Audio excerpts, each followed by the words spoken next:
Hey guys, today I'm going to go through 5 of my favorite exercises to do for running to maintain really good movement in your body. So whenever we do any sort of training, we always want to train with purpose. So as a runner, one of the main things that we really want to focus on is foot, knee and hip mechanics. So making sure they move correctly. We want core control, so our stability through the pelvis. And we want to be able to rotate the upper body well. So each time we stride, the pelvis is supported and the upper body rotates efficiently. And that way we're able to maintain doing what we love and avoid injury.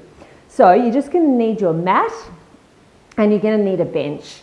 You can have dumbbells if you want to for some of these exercises, so you can have them close by if you decide to use them if the exercise isn't hard enough for you. So what we're going to do is start lying on the back. So the first one we're going to do is a bridging exercise. So this exercise, you're going to have your feet hip width apart. You want to make sure that you press your heels down into the floor, not your toes. I like to train in bare feet. You're going to roll your pelvis towards you.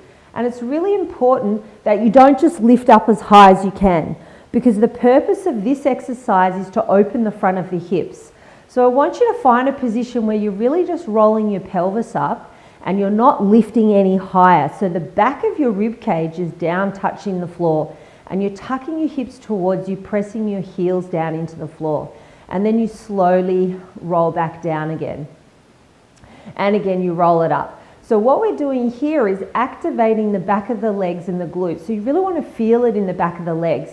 And if you have tight hips, which is quite common in running, then you want to feel as you tuck and tilt the pelvis towards you that the tops of your thighs and your hips start to open out and stretch and then come back down. Let's do 2 more. So you're going to roll up, press the heels down, try to evenly feel your left and your right heel pressing into the floor, and make sure that you're not rolling out on your feet. So you want the inside heel of both feet to be working. You're going to this time hold it. So you're going to hold your position, shoulders are open. You're going to slowly raise your left knee up and then lower it back down, making sure that you recorrect the tilt each time so that the hips don't rock from side to side and they don't twist. So you want to keep the pelvis really even. If you find that you're really sort of struggling to maintain your position without compensating, then bring your hands to your hips and hold your hips with your hands. So as you lift the leg and lower it, you're really helping yourself stabilize so that you're feeling the right muscles work, and lower it down. Then other side, recorrect your position, lift and lower. Try to really check in with which side feels easier than the other side, because we don't want to be reinforcing asymmetry. So you spend a few more extra repetitions on the side that felt really difficult. Good. 1 more. Really tilt those hips under. Good. And lower it down and then roll it down. So we've really woken up the back of the legs. We're going to roll up and flip over. So this time we're going into a kneeling position. Now you have a choice to do this on your knees or your feet. So start down on the knees. And you're going to push out of your hands. So you can see I'm in a kneeling plank. Don't cross your ankles, just keep your legs together. Then from here, you're going to push your right knee into the floor and lift your right arm up until you rotate your upper body. So we've got pelvic stability, upper body rotation, bring it down. Alternate to the other side. Now you're trying to do this without swinging your hips from side to side. So it's got to be just an upper body rotation. If you want to try it off your feet, that's totally fine, but you've got to make sure that you don't swing the hips. So we press the big toes into the floor, and as you lift the arm up, the big toes pressing in on the same side, right side and then left side. If you're on your knees, then it's pushing the knee into the floor on the same side. So I'll press my right knee in as I lift my right arm and my left knee in as I lift my left arm. Let's do 3 more. 3, making sure 2, you're not sinking into your shoulders. 1, good, and bring it back. So we're going to stand it up now. I want you to roll the back of your mat just a couple of times so that you have a little ledge. So it's a small ledge. Maybe roll it one more. Then you're going to put the ball of your foot on the ledge of the mat and step forward with the other leg. So you're going to be in a lunge position. Now the difference here is that I want you to be upright in your lunge. I want you to lean right forward over your front leg. So from here, you're going to drop your heel down to the ground at the back. So you're getting a little bit of a stretch, and place the weight in your big toe. The focus of this exercise, we're going to push out of the big toe and lower it down like you're doing a calf raise. But what we're doing is we're getting into a functional running position, and this is push-off phase at the back. So you're going to press off into that big toe and slowly lower back down. So as you're pushing off, you're going into the big toe, you're coming back down, you're pushing your body forward over your front leg and controlling the heel down. If you have really tight ankles, then you might find it hard to get your heel down at the back without turning your foot out or rolling out on your little toe. So it's really important for the functionality of the ankle that you keep the weight in your big toe and you get the inside of your heel touching down on the ground. So you're going to push forward, slowly lower it down and push forward. That's it, good. Let's do 4 more, 4. So you're working the leg that's on the ground in front of you because you're holding a static position. So you might feel the glute working, which is great, but you really want to be generating the work from that back foot. So you feel the ankle gliding and the lower calf working. 1 more, good. Let's bring it up and try the other side. You don't want the ledge to be too big at the back, pushing off onto the big toe. The higher the ledge, the more sort of range you have to get in the ankle. So we're just going to be looking for a small amount of range in the ankle just so that we can really work that push-off phase at the back and working into that lower part, the soleus of the calf. Good, forward, keep it going. Good, nice. Let's do 5 more, 5. Squaring those hips off, making sure your body's forward.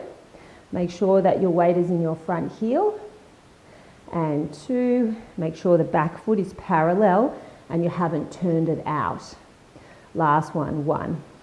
Good, step it up. Now we're going to go into a step back lunge. So you can do this with weights, weighted, or you can do it body weight. So we're going to start body weight. You're going to slide the leg behind you. Now instead of just stepping back into a lunge like that, we're going to really focus on the front leg. So you're going to slide the leg backwards and you're actually going to lean your body forward over your front leg. So it's not about depth. We're going to take that mid to like sort of top range and then slide back up. So as you slide back, send your back foot out to the corner of your mat and come back up. So your upper body is almost acting a little bit like a pendulum. So as the foot goes back, the body comes forward. The reason we're doing this is because in running, we really want that slight lean of the torso from the ankles as you propel yourself forward. So we're just getting that nice sort of action of learning and understanding that the body is shifting forward as the hips and the pelvis are going forward. So we're going into that acceleration position. Good. And up. Good. Down. And lift. Good, nice. You can start to integrate those arms a little bit into your running arms if you want. 1 more. Good. Other side. So you're going to slide it back, body goes forward. You might decide initially you want to just keep your arms relaxed because it's too much to think about. Otherwise, you can do the opposite arm to the leg for the running arms. Good. Keep the weight in the heel of the front leg. So the back leg is not really taking much weight. So when you're coming back up, you're not pushing off your back toe, you're pushing off your front heel. So you're driving yourself up from the back of the front leg. Down and lift. Good. 4 more. 4. Good. 3. That's it. Make sure you don't roll out on your foot. 2. As a runner, it's really good to train in bare feet and get those proprioception muscles in the feet working. So now let's grab the bench, bring it in. This is one of my favorite ones. This is the Bulgarian split squat. I'm going to do it unloaded, but feel free to add a weight. So you're going to pop your foot up on top and you're going to hold your position. Now, the higher the bench is, the harder it is to keep the position of the pelvis. So if you find that you're really tight or you're struggling with the position, lower the bench so your foot is lower to the ground. From here, you're just going to go down, rest your back foot. You're going to go down into a single leg squat and drive back up. The important part is getting your hip up over your foot at the top. So as you go down, you'll see that I'll slide down. I keep my knee behind my toe on that front supporting foot. Then I come back up, I bring my hip forward. So you might need to adjust your position. You might need to go forward or backwards. The further forward you are, the harder it is to get your pelvis in a good neutral position because your back's more likely to arch. So you're better off stepping back a bit, staying a bit closer, and then doing it from there. So you're going down and come up, making sure that that back foot is just resting on the bench and that you're not pushing into it and using the back foot. So we're really isolating the position. If you want to add a weight here, you can add a dumbbell under the chin in a goblet hold, or you can hold 2 dumbbells in a suitcase hold. Whatever you prefer. You can start to add in rotation, so you can pause and add in a twist, which makes it a little bit more functional. So lifting up out of the foot, so the foot's working as well as the glute. Other leg, foot comes up. So nice and relaxed. Keep your hip right up over the foot. Hold your position and then you come down. Now if you find you're overworking your foot muscles, then it could mean that you're actually sinking down into your foot.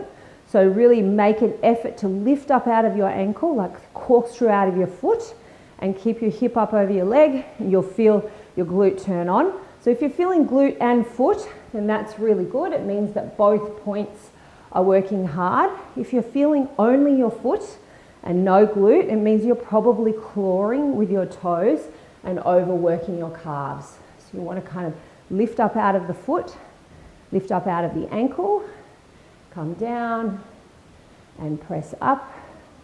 Good, 4 more. 4, and lift, making sure the back foot's not doing any work. 3, and up. 2, and lift. 1 more. 1, and up. Good job. Well done. And that's my little set of exercises I love to do to keep my body moving well. I hope you enjoy, and please subscribe.